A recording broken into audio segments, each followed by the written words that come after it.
Education सदगुरु के daily GK quiz programme में एक बार फिर आप सभी का बहुत बहुत स्वागत है। Daily quiz, mock test, current affairs, question and answer के लिए आप हमारी वेबसाइट www.educationsadguru.com पर भी विजिट कर सकते हैं।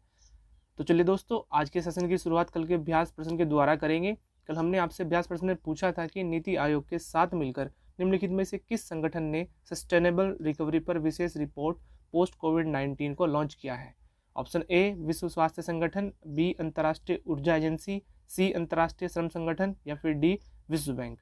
इस प्रश्न का सही आंसर है ऑप्शन बी यानी अंतर्राष्ट्रीय ऊर्जा एजेंसी। हाल ही में चल रहे कोविड-19 संकट के मद्देनजर अंतर्राष्ट्रीय ऊर्जा एजेंसी यानी आईईए के कार्यकारी निदेशक डॉक्टर फतेह बिरोल और नीति आयोग के मुख्य कार्यकारी अधिकारी अमिताभ कांत द्वारा सस्टेनेबल रिकवरी पर विशेष रिपोर्ट लॉन्च की गई। आपको बता दें कि रिपोर्ट आईईए की प्रमुख विश्व ऊर्जा आउटलुक श्रृंखला का हिस्सा है और यह रिपोर्ट अंतर्राष्ट्रीय मुद्रा कोष यानी आईएमएफ के सहयोग से तैयार की गई है। चलिए इसी के साथ आज के सेशन का अपना पहला प्रश्न देख लेते हैं कि निम्नलिखित में से किस ई कॉमर्स कंपनी ने हाल ही में तमिलनाडु में एक नया फुलफिलमेंट सेंटर लॉन्च किया है।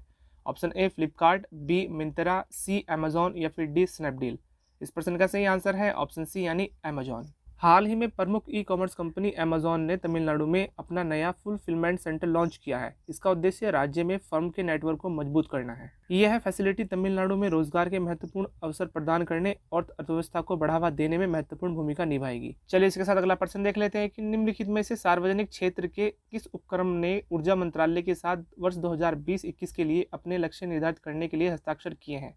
Option A ONGC, B NTPC, C भेल इंडिया लिमिटेड या फिर डी गेल इंडिया लिमिटेड।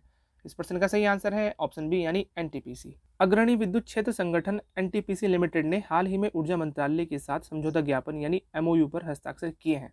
इस एमओयू के तहत 2020-21 के लिए प्रमुख लक्ष्य तय किए गए हैं, जिसमें 340 बीयू बिजली उत्पादन, उत्कृष्ट श्रेणी में 15 एमएमटी कोयला उत्पादन भी शामिल है। चलिए अगला प्रश्न देख लेते हैं कि निम्नलिखित में से किस कंपनी ने मेक स्मॉल स्ट्रॉन्ग नाम से एक अभियान शुरू किया है। Option A Microsoft, B Facebook, C Google या फिर D Twitter.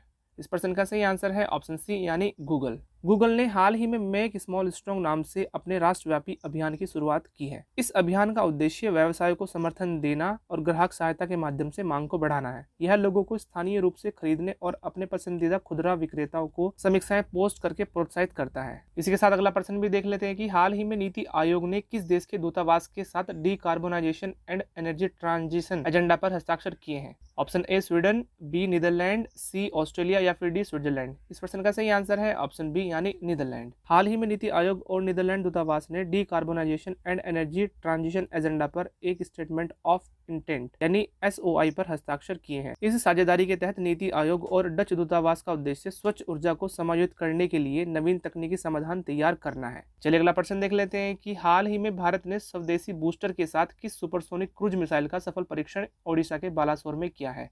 Option A Nag 2, B पृथ्वी 2, सी प्रहार या फिर डी ब्रह्मोस। इस प्रश्न का सही आंसर है ऑप्शन डी यानी ब्रह्मोस।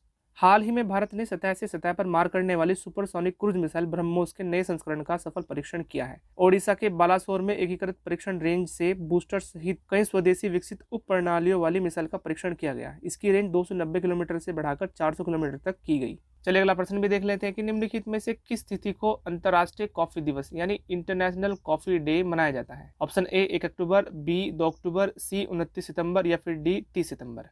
इस प्रश्न का सही आंसर है ऑप्शन ए यानी 1 अक्टूबर। अंतर्राष्ट्रीय कॉफी दिवस प्रत्येक वर्ष 1 अक्टूबर को मनाया जाता है। यह दिवस उन लोगों के प्रयासों को पहचानने हेतु मनाया जाता है जो कॉफी व्यवसाय से जुड़े हैं। इस दिवस को मनाने का उद्देश्य कॉफी पेय को बढ़ावा देना है और इस दिवस का अन्य मुख्य उद्देश्य उन सभी लोगों के प्रति आदर सम्मान व्यक्त करना है जो खेत से दुकान तक कॉफी को पहुंचाने हेतु बहुत ही कड़ी मेहनत करते हैं। चलिए इसी के साथ अगला प्रश्न देख लेते हैं कि Delhi Ghaziabad Meerut regional rapid transit system यानी आरआरटीएस परियोजना के लिए निम्न में से किस संगठन ने 50 करोड़ डॉलर के ऋण को मंजूरी दी है। ऑप्शन ए विश्व बैंक, बी एशियाई विकास बैंक, सी ब्रिक्स देशों के नव विकास बैंक या फिर डी अंतर्राष्ट्रीय मुद्रा कोष। इस प्रश्न का सही आंसर है ऑप्शन सी यानी ब्रिक्स देशों के नव विकास बैंक। हाल ही में ब्रिक्स देशों के नव विकास बैंक यानी एनडीबी ने Delhi Ghaziabad Meerut regional rapid transit system परियोजना के लिए 50 करोड़ डॉलर और मुंबई मेट्रो के लिए 24.1 करोड़ डॉलर के कर्ज को मंजूरी दे दी है। आपको बता दें कि दिल्ली गाजियाबाद मेरठ आरआरटीएस परियोजना के लिए मंजूर किए गए 50 करोड़ डॉलर का इस्तेमाल राष्ट्रीय राजधानी क्षेत्र परिवहन निगम लिमिटेड तीव्र रेल गलियारे के विकास के लिए किया जाएगा। चलिए अगला प्रश्न भी देख लेते हैं कि हाल ही में केंद्र सरकार ने अंतर्राष्ट्रीय यात्री उड़ानों को कब तक के लिए निलंबित कर दिया है। ऑप्शन ए 20 अक्टूबर, बी 31 अक्टूबर, सी 15 नवंबर या डी 30 नवंबर। इस प्रश्न का सही आंसर है ऑप्शन बी यानी 31 अक्टूबर तक। हाल ही में केंद्र सरकार ने नियमित अंतर्राष्ट्रीय उड़ानों पर प्रतिबंध 31 अक्टूबर तक बढ़ा दिया है। इससे पहले 30 सितंबर तक नियमित अंतर्राष्ट्रीय उड़ानों को प्रतिबंधित किया गया था। आपको बता देते कि देश में अंतर्राष्ट्रीय उड़ानों का नियमित परिचालन 22 मार्च से बंद है। पूर्णबंदी के दौरान 25 मार्च से सभी घरेलू यात्राएं भी रोक दी गई थी। चलिए इसी के साथ अगला प्रश्न भी देख लेते हैं कि निम्नलिखित में से किस टेनिस स्टार ने हाल ही में अपने कैरियर का 150वां ग्रैंड स्लैम मैच जीता है। Option A Rafael Nadal, B Roger Federer, C Novak जोकोविच या फिर डी स्टेन वावरिका। इस प्रश्न का सही आंसर है ऑप्शन डी यानी स्टेन वावरिका। हाल ही में स्विट्जरलैंड के टेनिस स्टार स्टेन वावरिका ने अपने कैरियर का 150वां ग्रैंड स्लैम मुकाबला जीत लिया है। 3 बार के ग्रैंड स्लैम चैंपियन वावरिका ने फ्रेंच के दूसरे दौर में जर्मनी के डोमिनिक कोएफर को 2 घंटे 8 मिनट तक चले मुकाबले में 6-3, 6-2, 3-6, 6-1 से मात देकर यह उपलब्धि हासिल की है। चलिए आज के सेशन का अपना आखिरी प्रश्न भी देख लेते हैं कि हाल ही में भारत सरकार ने किस पड़ोसी देश में एक दूसरे के विमानों के आवागमन की व्यवस्था के लिए एयर बबल स्थापित किया है। Option A Bhutan, B Sri Lanka, C Maldives या फिर D Nepal.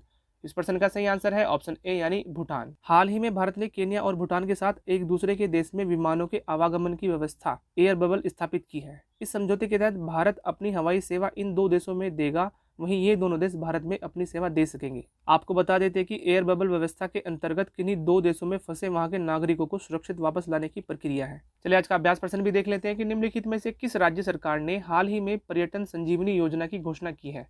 Option A Himachal Pradesh, B Chhattisgarh, C Assam या फिर डी मिजोरम। इस अभ्यास प्रश्न का आंसर आप हमारे कमेंट सेक्शन में जरूर दीजिएगा।